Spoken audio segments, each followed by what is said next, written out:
We've got Prizm Football releasing.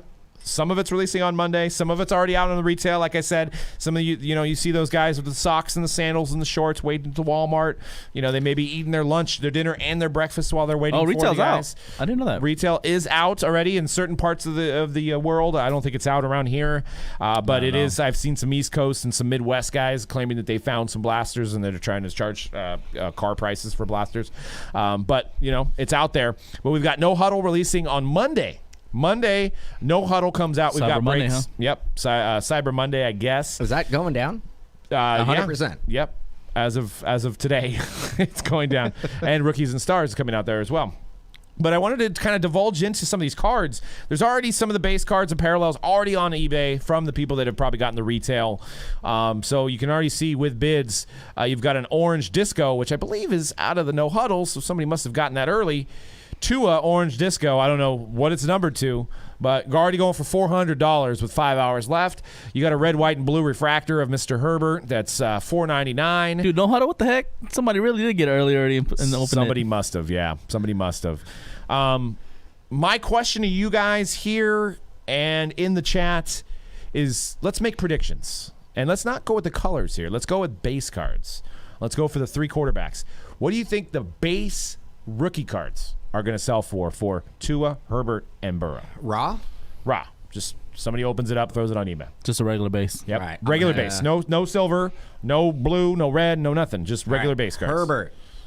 I'm going to go for, I'm going to say $150 for a Herbert raw. Mm-hmm. Wow. I'm going to say Tua will be $100 and Burrow will be $100. Okay. And lock it in. And we will be doing a fair amount of Prizm first off the line.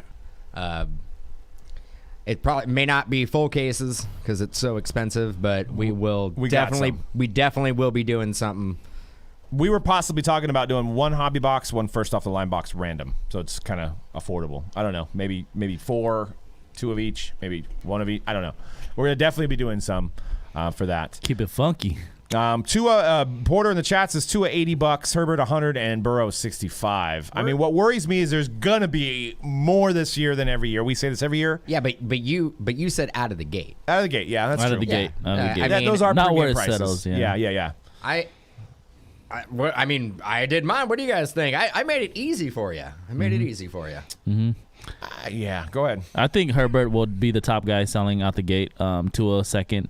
The question mark right now is I'm kind of iffy on where I think Burrow is going to be at, just with his injury and all that stuff, obviously. But yeah, I think Burrow should land somewhere closer to Tua than Herbert. Herbert's definitely going to be the most expensive guy. I think Burrow will. I mean, for the rest of the year, I actually think Burrow prices are going to be undervalued, and they're going to be about the same price, if not a little bit lower than Tua. Yeah. Depending on how Tua performs the next month or so. Now if you like Burrow, sorry to cut you off. No, now if you like Burrow, it is the time to kind of like. It is. To kind of go out there. I don't know about right now, but maybe, Not on Prizm, maybe. in like a month, because he's not going to be playing. We're going to have a month removed from like his last game. So people tend to forget it's like what's in front of my face right now, especially if Tua is performing and they're winning and they're going to go to the playoffs. I think that's going to hurt Burrow's prices. I think Burrow's prices will go down. If the other 2 quarterbacks' prices go up, I think Burrow's goes down. The breaking news, TKO in the chat. The first Herbert sold yesterday for $325 base off center. Ooh, OC. $325 so you off center. So I mean that's crazy. I don't. Well, obviously we don't expect those. That's out the gate price. That's out the gate price, and it could have been a little shilly. you never know. Yeah, you never know. A little shilly shill for a base raw. That's crazy. OC. Silvers are a funky little thing here. So yeah, what do you? What's the percentage of base compared to silvers? Is it 10 times?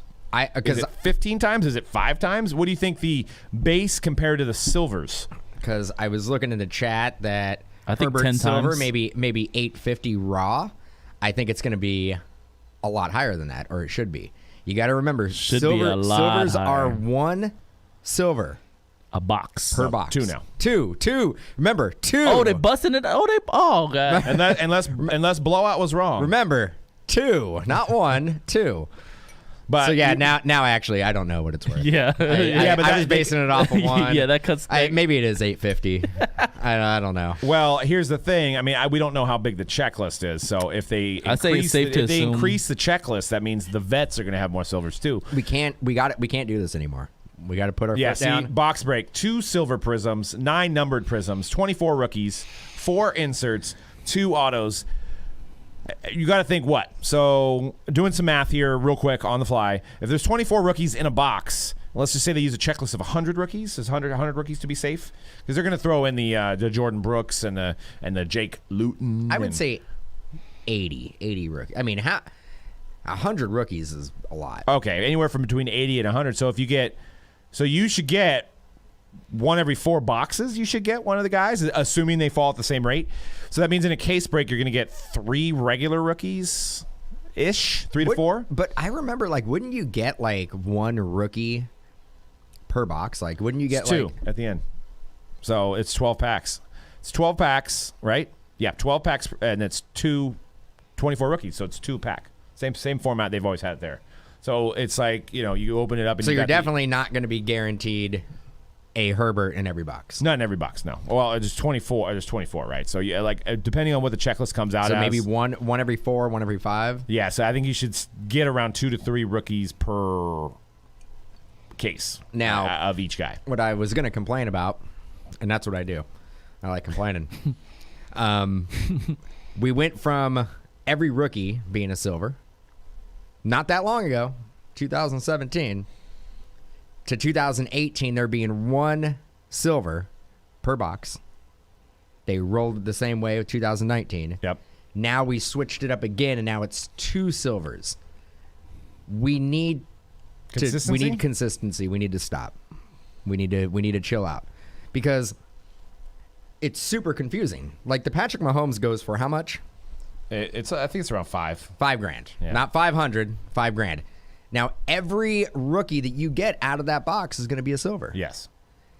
You And go there's one. there's You go. 20 You go 24 to. silvers a You go to box. Baker Mayfield's year, 2018. You get a rookie silver of Baker Mayfield. You know how hard it was to pull that silver, because you only got 12 in a case. All right.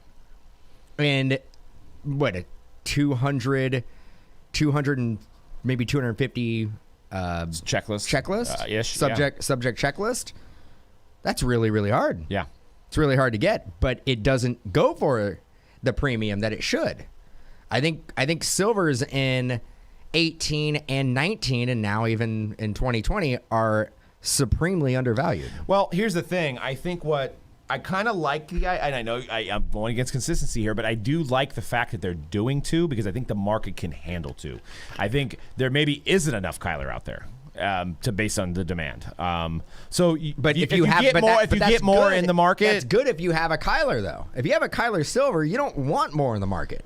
well, but you do actually, it doesn't go up because there's not people bidding on them, because there's not enough to bid on them. You see what I'm saying? So if there's a little bit more in the market, then it may cause the card to go up, even though there's more. My issue is the consistency. My thing is that Have these companies been consistent with anything? no, I but mean, like now there's double the amount of silvers as opposed to 18 and 19. But the prices for 18, 19 don't reflect that. right. That's my issue. Like, what would this card be If there's 1 silver box, if there was 1 silver box? $50,000. $5,000. It'd probably be worth the same amount, Yeah. and that's not right. I don't think the average person that's investing in this even knows that. That is what I'm trying to say with the Yeah. consistency. I'm like, you can't switch it up every year. I don't know. Yeah. I'm on my soapbox here. No, I get you on the consistency, but I think they looked at the numbers and they were like, okay, if we put 2, there's a little bit more in the market, which creates more of a Yeah, but we're already making demand. We're already making a first off the line version. We're making a no huddle version. We have a retail version. We have enough versions. There's enough of it out there. I wonder how many first off the silvers are in first off the line. I guess Are they in there? I assume so. 2020 first off the line. Does anybody know that offhand? Unless they change the format like they did with basketball, right? First off the line football hobby. I bet you there's a silver. Yeah, I didn't say anything about it not being fair. I said that it's just not consistent. And Yeah. Not being fair. What? You're just not fair, Dan. It's not. I feel like I'm T.O. That's my quarterback. It's not fair. Let's see. I'm trying to find a listing. Nobody has it up currently. It looks like it's the same box shape as a hobby, so it must be the same format. New ultra rare snakeskin prism, Which I think got 2 autographs per box. I bet you get 2 silvers a box in first off the line. It's probably the same. Yeah, it's 12 cards per pack. 12. Yeah. So that just increases the amount of silvers. The other thing that got weird and wacky, and we want to talk about consistency with Prizm, is that they changed the configuration for first off the line, as opposed to last year. Mm-hmm. Last year they keep flip flopping back. And forth. Last year it was a 1 pack. And the year before that was a regular hobby. It was a regular hobby box. Yeah. This year it's a regular hobby box. Same thing with basketball. They went with the regular size box, and then last year it was a small box. Yeah. So what? Tell me, what is it about Prizm where consistency goes out the window? Just whatever. It's probably the resources that they need to make the product, whether they be more silvers, whether it be more boxes. Who knows? But I did want to point out, obviously not breaking news here, but big injury this weekend to Joe Burrow. Not going to probably play until week 3 or week 4 of next year. How do you think this affects? Are you, as a hobbyist, are you staying away from Burrow now, or are you like, well, this is the time to buy? I mean, the guy was on track to have the greatest yardage season for any rookie since Andrew Luck. Looked great out there. Didn't have a great team around him. There's 2 trains of thought. I think, for me, the Bengals needed to get better anyway. So he wasn't going to go to the playoffs this year. He doesn't have many weapons. His offensive line obviously is bad because of the injury that happened. Get a low pick, get a good offensive line, and maybe make some splash at free agency, and then he's got a better team around him. But that doesn't play into the card world. The card world is based on hype, and you're not going to see this guy for another year. So what do you think? What are you guys thinking with Burrow? What's your thoughts? This is what I think goes down. This is what goes down right now. Let me pull back the curtain and let you know.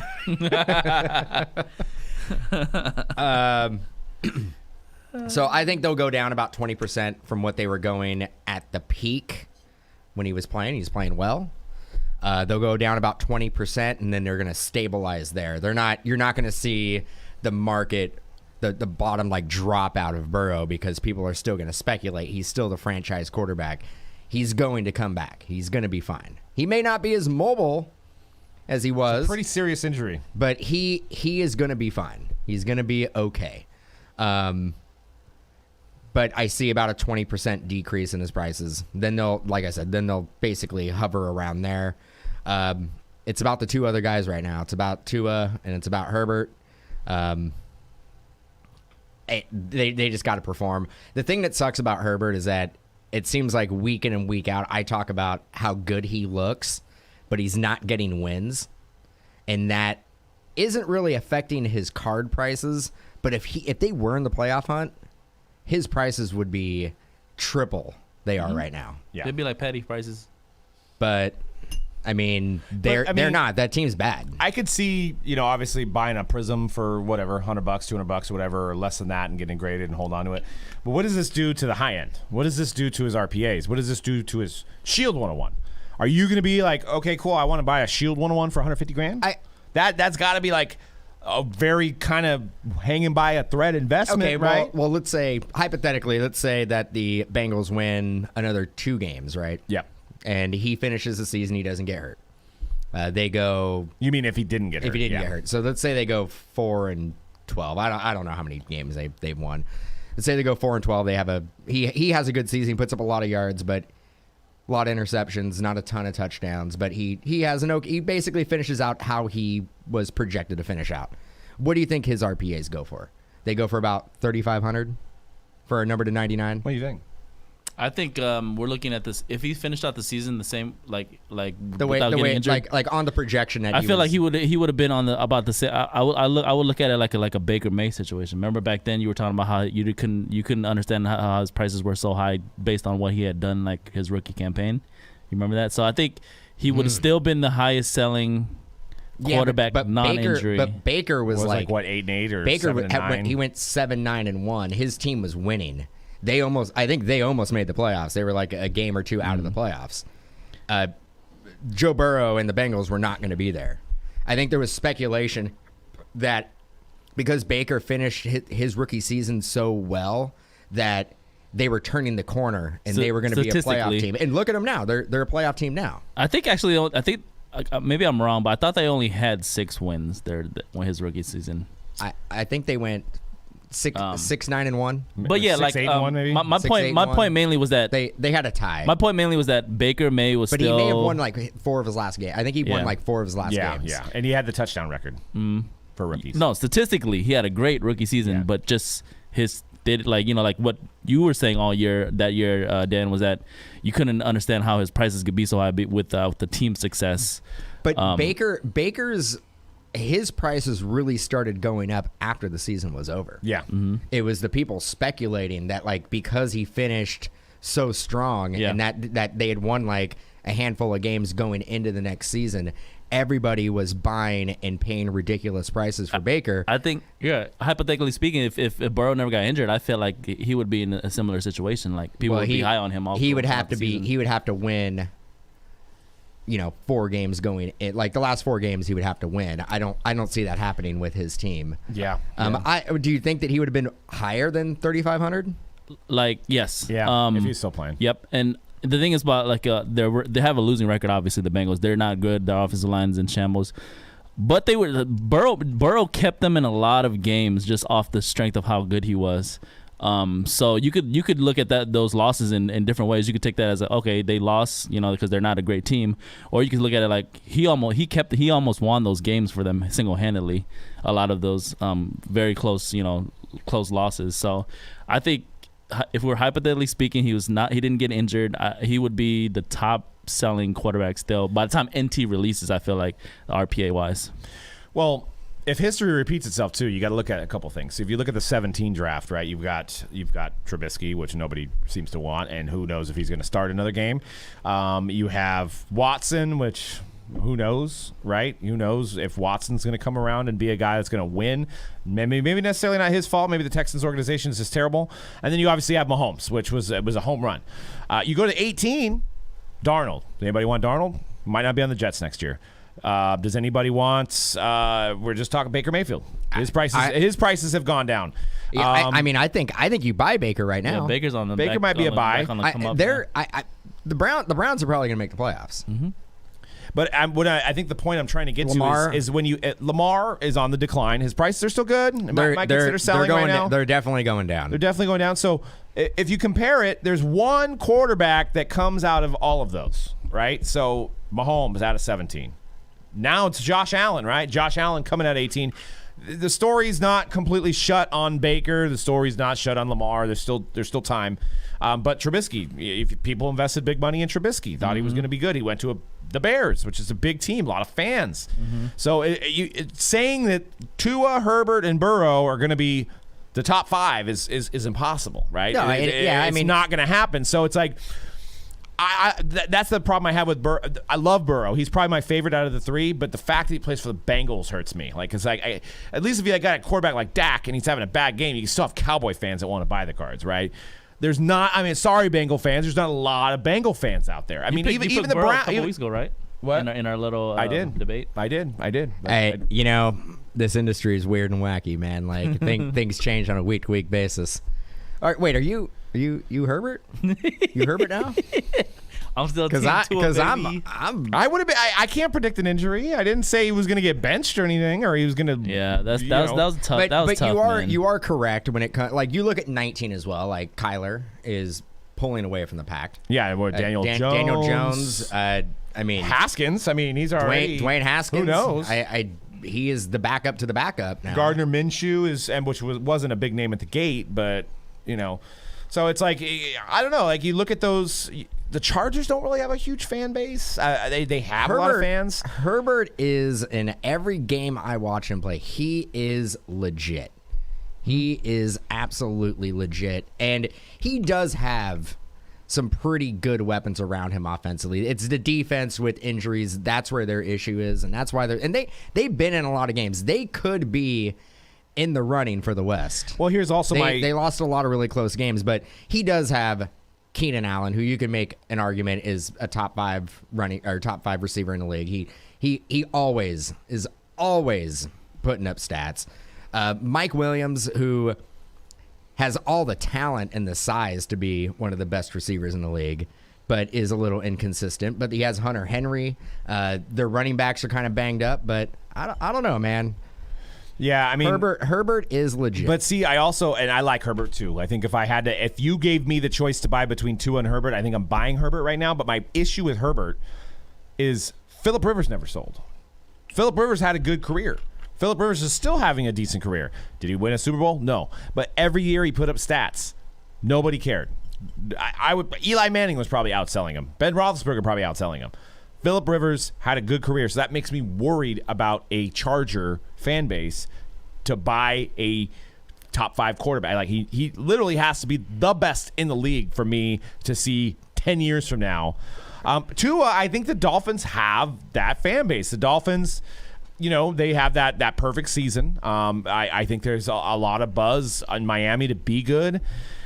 It seems like team-wise, Tua's the one you want to invest in, but talent-wise, Herbert's the one you want to invest in as far as going forward for this year. I think with Rivers, though, everybody's seen the long body of work, and I think it was just always the mentality that, well, Rivers is going to blow it again. He isn't going to get the job done. He's either going to, barely miss the playoffs or make the playoffs and get knocked out in the first round, or he's going to throw a crucial interception to lose the game. Right now, you don't know what Herbert is capable of doing. Right. It only takes one guy to change the franchise.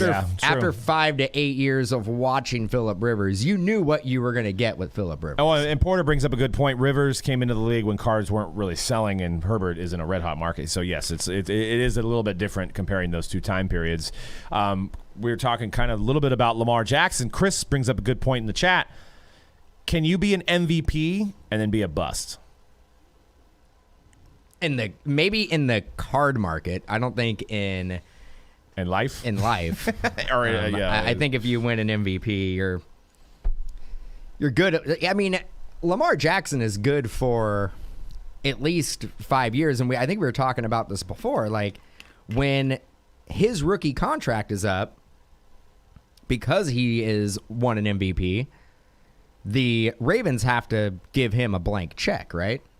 Even though you would think they learned their lesson with Joe Flacco. Well, I made my bold prediction on the Blitz, where I said that Lamar Jackson will not be the Ravens quarterback in 3 years. And I think I said it on that show as well. I think you're high. Well, look at the last game he just had. I mean, you literally are saying that. Like, I'm already one notch on to last year he won the MVP, and then 2 years later they're like, get out of here.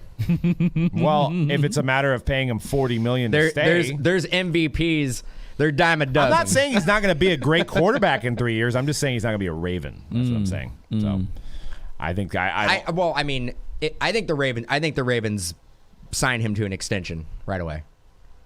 I think I don't know if he'll be a Raven his whole career, but he definitely will go longer than his rookie contract. And Max brings up the point, is Lamar the new Kaepernick? There is some similarities here when the defenses seem to be able to figure him out and he's not able to adjust. Has he had Kaepernick win an MVP? No, but no. I mean, win a Super Bowl? Nobody went to one. Lamar didn't go to one.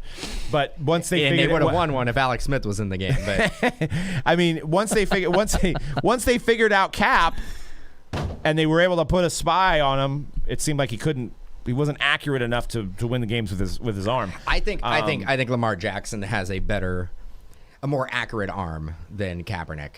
He has a little bit more touch. Kaepernick was like, I am going to throw the ball. It's a screen pass, and I could just float it to you, but I'm going to throw 170 miles an hour, 98-mile-an-hour fastball at your head. Yeah. And then I'm going to be like, why did it bounce up and get intercepted for a touchdown? Why did this happen? Right.